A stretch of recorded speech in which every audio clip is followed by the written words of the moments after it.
Welcome to Tomo Kitchen. Today we're going to do a stir fry, vegetarian oriented. And what we're going to do right now is start off with the green peas that I have. These are already pre-washed, pre-trimmed. So what I'm going to do, because I don't want this big a piece in my stir fry, so I like to cut these in thirds, and I like to cut in diagonal. And again, when you're working with knife, I did this just because I know what I'm doing, but probably should make a habit of using your knuckle so you can avoid chopping your fingers. And after that, I'm just going to toss it in the bowl that I'm going to eat it in. And today we're going to use some shredded cabbages that's been already shredded for me, some broccoli slaw, and baby spinach. And then for seasoning, we got garlic powder, sesame oil, and chili oil.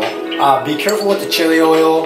It's a little bit more spicier than you may think, so add little by little. You can always add more, but you can never take back what you added. And then we're going to use this masala Indonesia sauce, spices, a mixture to bring out the flavor. The stove is already on. The pan is coated with oil, and for myself, how I like to measure my vegetables is I just put it in a bowl that I'm going to eat out of. So I put the ingredients, the spinach, green peas, shredded cabbage, and broccoli slaw in there. So that way I can know the volume of how much I'm consuming.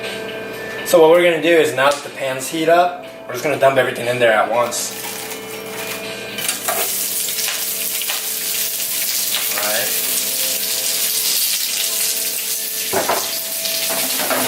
Now we're just going to saute it, so spread it out equally. I have it in a high medium heat for this one, just because it's stir fried. You want to kind of cook it in a high heat so it sautés it rather than just like cook slowly. So that's what I'm going to do. The reason I started cooking at my house is that I came across an article called International Journal Behavioral Nutrition and Physical Activity, stating people who cook 3 meals a week compared to people who cook 5 meals per week. The subject of five meal per week people tend to make healthier choices because they spend more time in their kitchen. Therefore, they start consciously recognizing the food they're consuming compared to people who cook 3 meals a week. And it makes sense, right? Because people who do cook 5 meals a week, they will spend more time in the grocery store, which means that they're choosing what kind of food they want, rather than people who cook 3 meals a week. They will just pick whatever they can get or what they find satisfying for their needs. So I wanted to test the theory. So I started cooking at my house, actually more than 5 meals a week at this point. And the chili oil, add just a little bit, because again we can add more if it's not spicy enough. So I did the testing for myself, and the cool part is that I start realizing what food helped me more and what food didn't. When I say help, meaning like how my performance was the next day or how I felt after a meal. So by reading that article and trying it, the theory worked out. So that's why I started cooking at my house. And also for other various reasons, I like to travel, and to travel I need to budget myself. So for myself to go out on the weekends, I'd rather just spend that money to go traveling, because I can go out every weekend to drink with my friends, or I can go to Thailand and have a blast. And for me, that experience in Thailand weighs a lot more than going out every weekend. So for travelers, this is a good way to learn cooking, because if you go to hostel, it's super fun to cook. Go to local stores and then try the local ingredients and try to whip some dish for the backpackers that you meet. And also for people who just want to save money. if they want to go to a concert that's like within a month, you know, rather than going out to eat, just invite your friends over. So I'm going to add about a tablespoon of this Indonesian salsa for the stir fry.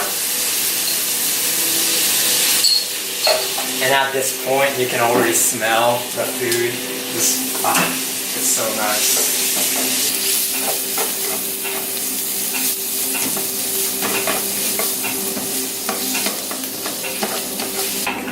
Alright, so because I do want some protein, I'm going to make some fried eggs.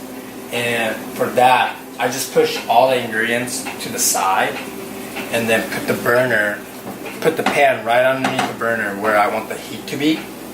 And because we have used the oil, some oil, I'm going to put a little bit of oil to coat my pan again to where I'm going to drop the egg.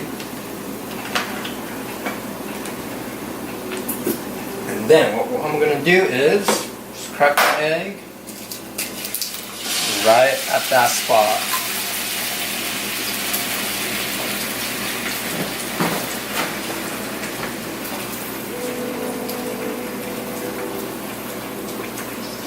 So I'm going to crank up the heat a little bit.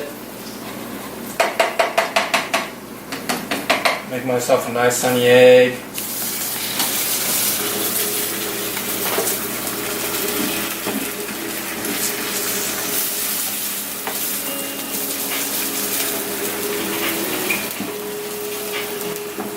And then with the sunny side egg, you want to just poke all the uncooked egg part so it drops to the bottom. So that way you can have an evenly cooked sunny side egg.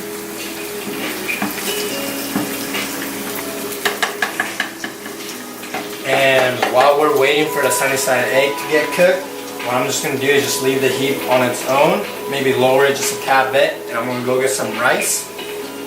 I have a rice maker at my house just because I like to consume rice a lot, and it's like nice go-to food. Fill my bowl up to a desirable amount. I think that's pretty good. And then we're gonna go back to the stove and just put everything back and put it in the bowl. Oh. Now that the sunny side egg is cooked, just gonna scrape it from the bottom a little bit so I don't lose its shape. And then with my bowl, I'm gonna dump my stir-fried veggies on top of it.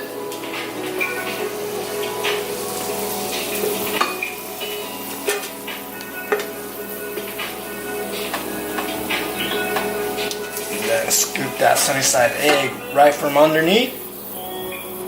Put it at the top.